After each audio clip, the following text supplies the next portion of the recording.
G'day Doug, I'm here to talk to you about your career running the Queensland Art Gallery, how you got there, which I think will be of interest to people. When and how did you sort of first encounter art? Did you always think you were going to do things with art as perhaps a younger boy? Yes, in mid-teens. Okay. And it happened as a result of my parents being interested in the arts. Okay. I may have been 14 or 15 and William Frater came up to do a life drawing painting club, and I went to it. At that point, did you think you were going to become an artist? I thought I would, but I just didn't know what it meant.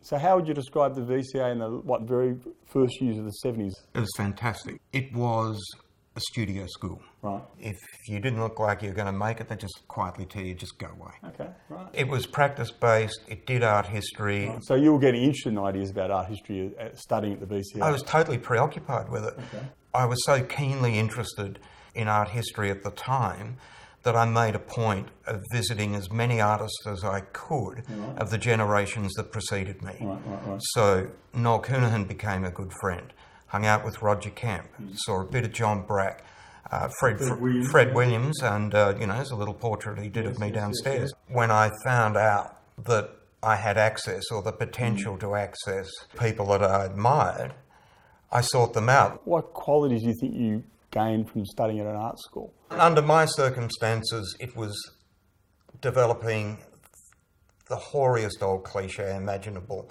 of developing the keenest eye that you possibly could. You just looked at stuff and you had to, and you could make subtle distinctions across date, media, genre, quality, wannabe, star, all those kinds of things that you did just by looking. You have a very lucky career because you straight away virtually get a job at running a regional art gallery, which would be pretty much unheard of nowadays. No. There was nothing uncommon with regional galleries being full of people under 30 years of age. Right. I mean, that's a step up, I guess, right, to Bendigo, a bigger gallery, a pretty prestigious collection. Yeah.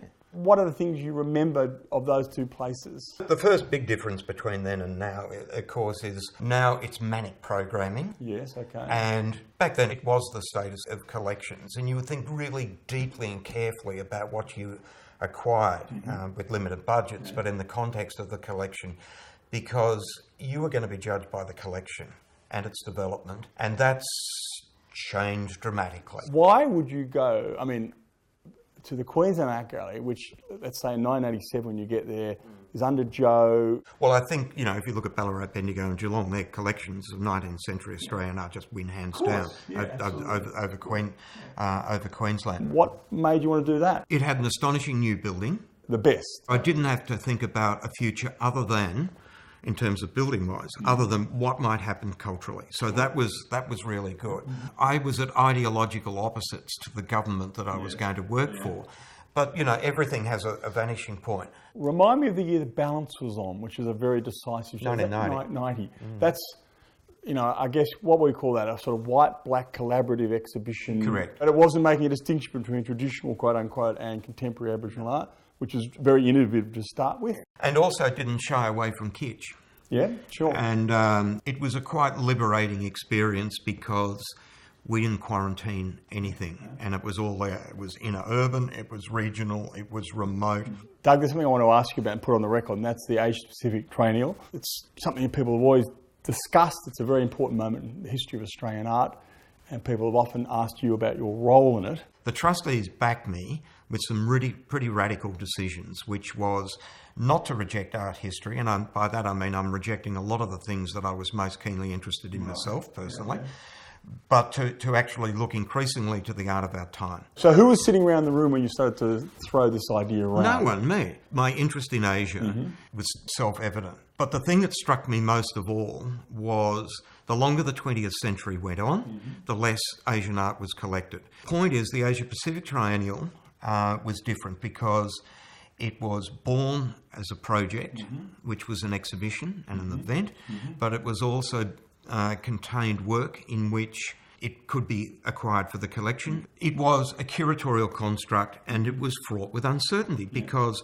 there were no established linkages between institutions in Australia and throughout China, Korea, Japan, Vietnam, Thailand, even academically, they were so far removed. Yeah. What's our relationship to contemporary Asian art and culture? I think one of the other things that has helped Australian art and artists with the Asia Pacific Triennial is that in Asia they have taken a corresponding interest in some Australian art.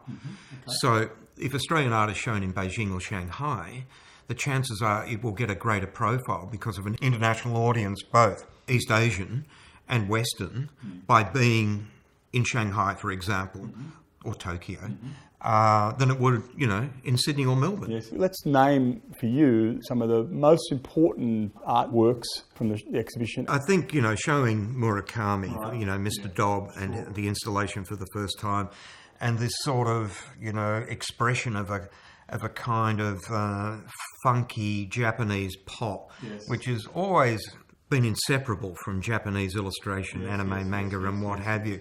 And he brought this phenomenon, which it became a phenomenon, to an international level. I think Goma, the massive complex that you helped build, what do you feel about bequeathing that extraordinary object in Australian art, this incredible thing that maybe is no longer even a museum, Doug? Do you feel ambivalent about what you've left behind? I feel pleased with what I've left behind, and I'll give you the reasons for it. I want to do a museum which whoever followed me wouldn't have to think about building for another quarter of a century. So that's the institutional obligation. People said, how are you going to fill the space? I'm like, I said, of course we can fill the space.